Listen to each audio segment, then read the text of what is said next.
طريق نظرة حضرة الله جل شأنه، صلاة وسلام سيد الأولين والآخرين إمام الأنبياء خاتم النبيين حضرة محمد مصطفى صلى الله تعالى عليه وسلم وعليه وأصحاب طيبين طاهرين رضوان الله عليهم أجمعين.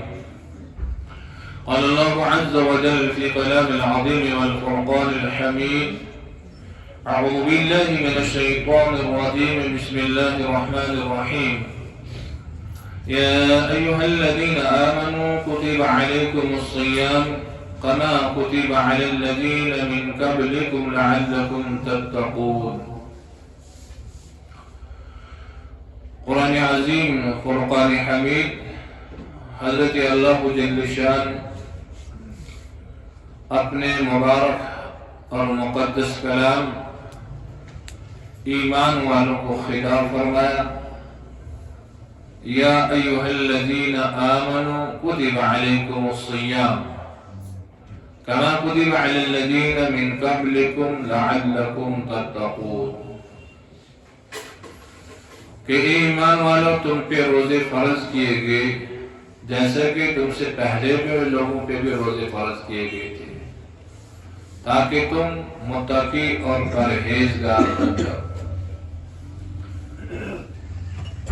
تو یہ شعبان المبارک کے آخری مبارک ایام چل رہے ہیں اور آج 17 شعبان 1947 ہجری ہے اور چند دن بچے ہیں شعبان المعظم کی اور رمضان مبارک جو ہے اس کی آمد ہے. اس رمضان کی آمد سے قبل اللہ کے رسول صلی اللہ علیہ وسلم نے اپنے صحابہ میں ایک خطبہ ارشاد فرمایا کہ رمضان مبارک آ رہا ہے، اور راوی صحابی حضرت سلیمان فارسی رضی اللہ تعالی عنہ ارشاد فرماتے ہیں کہ میرے محبوب صلی اللہ علیہ وسلم نے شعبان کے آخری ایام کے اندر خطبہ ارشاد فرمایا: یا ایھا الناس قد اذلکم شہر عظیم.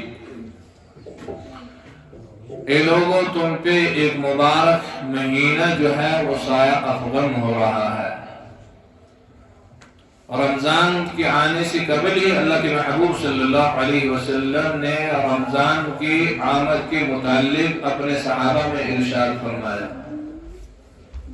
کہ ایک مبارک اور مقدس مہینہ جو ہے وہ سایہ افغن ہو رہا ہے، قریب سے قریب آ رہا ہے.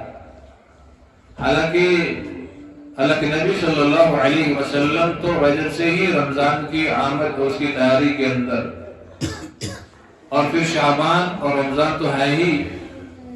اس لیے ایمان والوں کو اللہ رب العزت نے بھی ارشاد فرمایا: اے ایمان والو، یا ایھا الذین آمنوا کتب علیکم الصیام کما کتب علی الذین من قبلکم لعلکم تتقون. اے ایمان والو تم پہ روزے فرض کیے گئے. تو ایک ایسی عبادت ہے جو اللہ نے ایمان والوں پہ سال میں ایک بار ایک ماہ کے روزے رکھنا جو ہے وہ فرض کر دیے. اسلام کی بنیاد جن چیزوں پہ ہے جن کا تذکرہ کیا گیا ہے وہ 5 ہیں. بنی الاسلام خمس، وہ 5 ہیں. اللہ اور اس کے رسول صلی اللہ علیہ وسلم کی گواہی دینا، اور پھر نماز پڑھنا، روزہ رکھنا، حج ادا کرنا اور زکوٰۃ ادا کرنا. یہ اسلام کے بڑے 5 اہم رکن ہیں. اور اس میں جس طرح نماز فرض ہے، جس طرح حج فرض ہے، جس طرح زکوٰۃ فرض ہے، اور اس طرح رمضان مبارک کے روزے بھی فرض ہیں. مگر 2 عبادات ایسی ہیں جو صرف مالدار پہ ہی فرض ہے: حج اور زکوٰۃ. جس کے پاس مال ہوگا، اللہ نے طاقت دی ہوگی اور اس گھر تک حج کرنے کے لیے، تو اس پہ حج کرنا فرض ہے. اس طرح جسے اللہ نے طاقت دی ہے، مال دیا ہے، اور اس کے پاس مال موجود ہے، اور اس مال پہ سال گزر جائے اور پھر اتنا مال اتنی مقدار کے مطابق اس کے پاس موجود ہے تو زکوٰۃ دینا اس پہ فرض ہے۔ مگر ایک عبادت جو اللہ نے ہر دن انسان پہ فرض کی ہے وہ ہے نماز۔ اس کے لیے کوئی وقت نہیں ہے کہ تم نماز کو چھوڑ سکو، چاہے تم صحت کی حالت میں ہو، چاہے تم بیماری کی حالت میں ہو، چاہے تم سفر کی حالت میں ہو، چاہے تم بڑھاپے کی حالت میں ہو۔ نماز ہی ایک ایسی عبادت ہے جو ہرگز معاف نہیں ہو سکتی ہے۔ اس لیے فرمایا گیا کہ اگر تمہیں کھڑے ہو کے پڑھنے کی طاقت نہیں ہے تو بیٹھ کے پڑھو، بیٹھ کے پڑھنے کی طاقت نہیں ہے تو لیٹ کے پڑھو، لیٹ کے پڑھنے کی طاقت نہیں ہے تو اشارے سے پڑھو، مگر یہ ہرگز معاف نہیں ہو سکتی ہے۔ اسی طرح رمضان المبارک کے روزے جو ہے ایمان والوں پہ اللہ نے یہ فرض کر دیے ہیں۔ یہ روزہ فرض ہے۔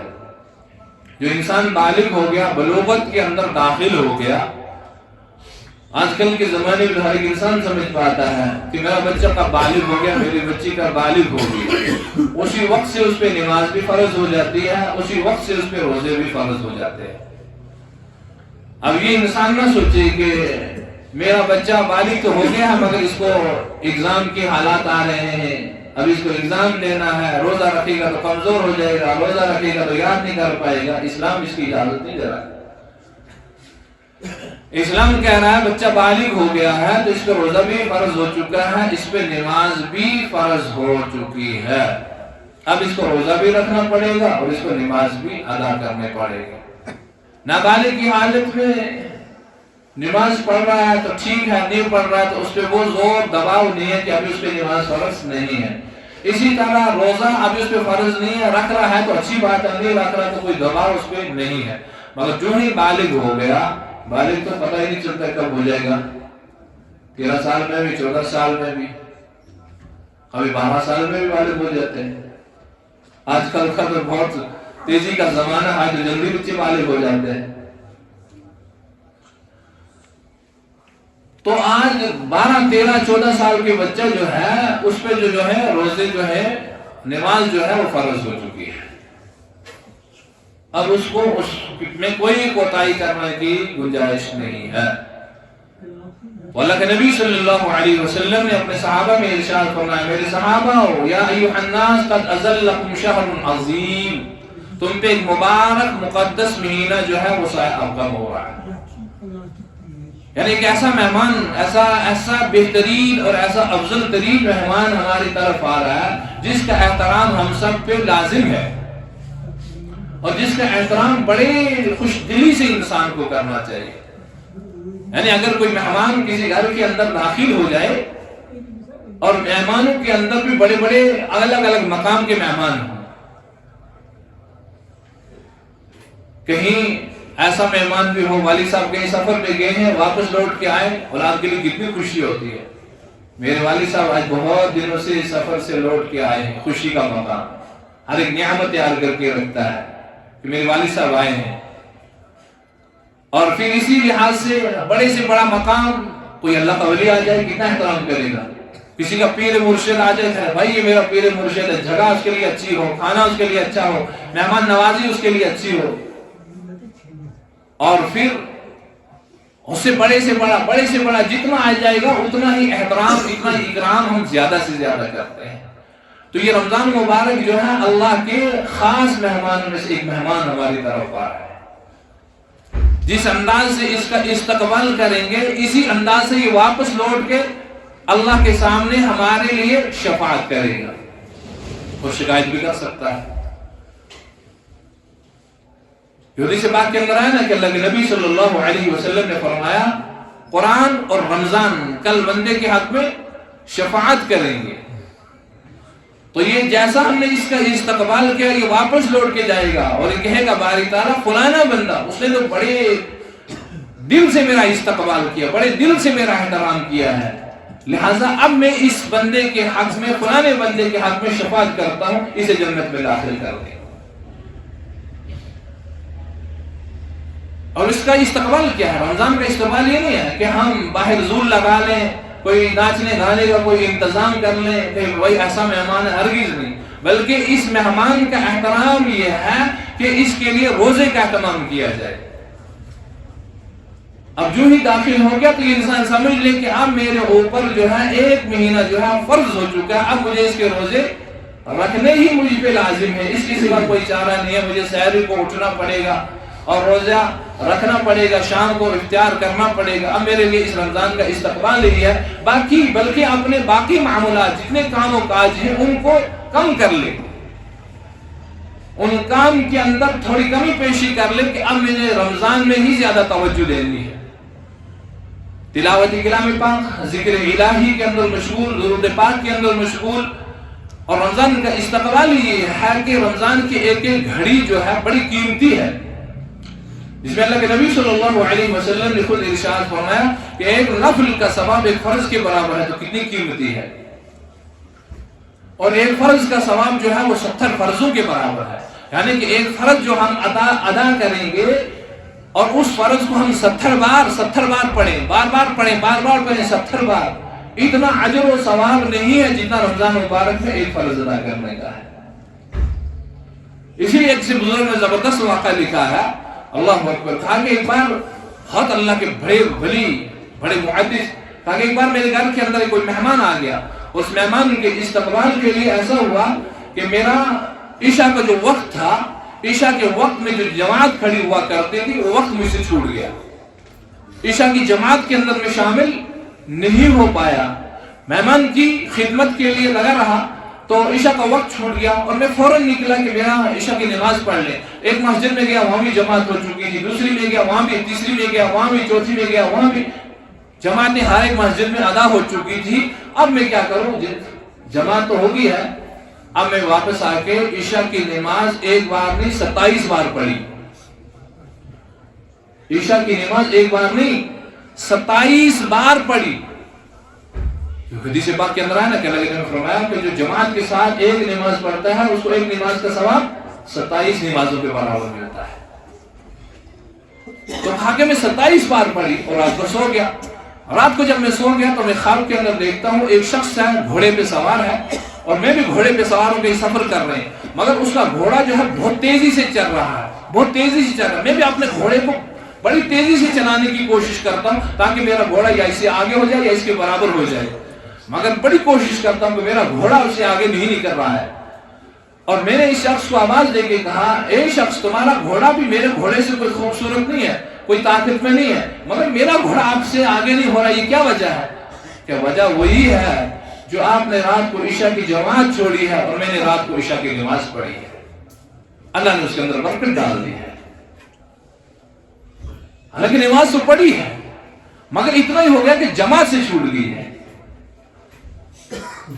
تو یہ رمضان جو ہے, رمضان کی ایک ساعت, ایک گھڑی جو ہے بڑی قیمتی ہے. اب یہ جو چلا جائے گا کہ اللہ کے نبی صلی اللہ علیہ وسلم کا مبارک بھی ارشاد ہے نا کہ اگر کسی نے رمضان میں بلا عذر کے روزہ چھوڑ دیا, بلا عذر کسی وجہ سے روزہ چھوڑ دیا, پھر غیر رمضان کے اندر اگر چاہے کہ ساری زندگی روزے دار رہے, غیر رمضان کے اندر چاہے کہ ساری زندگی وہ روزے دار رہے, مگر رمضان کے ایک روزے کے برابر بھی نہیں ہو سکتا ہے.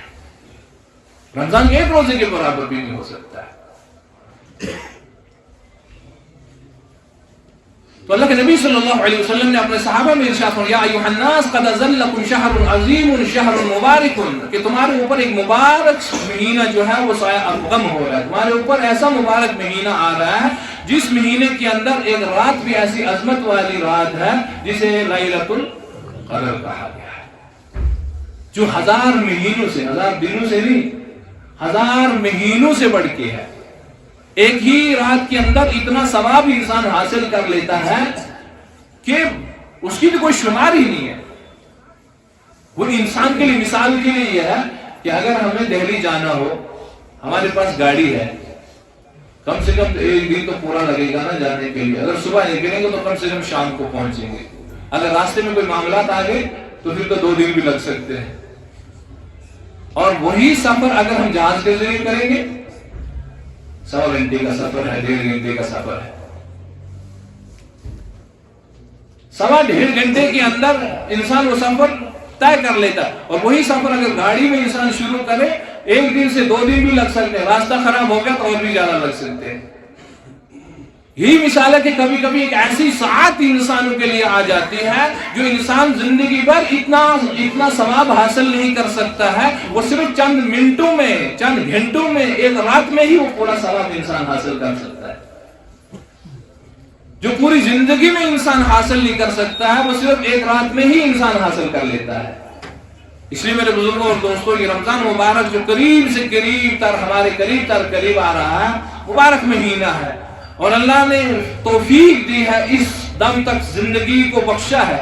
رجب بھی گزر گیا، الحمدللہ، شکر کرے اللہ کا، اور شعبان کا بھی نصف سے زیادہ مہینہ جو ہے وہ گزر چکا ہے، اللہ کا شکر کرے، کیونکہ اللہ کے نبی دعا فرمائے کہ اللہم بارک لنا فی رجب و شعبان وبلغنا رمضان، یا اللہ برکت کر مجھے رجب میں تاکہ میں شعبان تک پہنچ جاؤں، پھر شعبان میں برکت تاکہ میں رمضان تک پہنچ جاؤں، اور اللہ سے دعا ہے کہ اللہ ہم سب کو رمضان تک بھی پہنچا دے، اور پہنچائے مگر اس کے ساتھ کہ رمضان کے روزے، عبادات، تلاوت، ذکر، تراویح ادا کرنے کی توفیق عطا فرمائے، تب تو فائدہ ہے زندگی کا، ورنہ ایسے ہی گزر جائے گا، پتہ بھی نہیں چلے گا کہ زندگی کے ایک مہینہ کیا پتہ نہیں چلے گا کیسے گزر جائے گا۔ مگر کچھ انسانوں کے لیے تو بڑا دشوار، مشکل ہو جاتا ہے کہ بھئی یہ تو رمضان ایک مہینہ کیسے بھوکے رہیں گے، کیسے پیاسے رہیں گے۔ انشاءاللہ اس پہ چند اور بڑے فضائل ہیں، انشاءاللہ آئندہ جو میں عرض کروں گا کہ اللہ پاک مجھے اور آپ کو عمل کرنے کی توفیق عطا فرمائے، ہم سب کے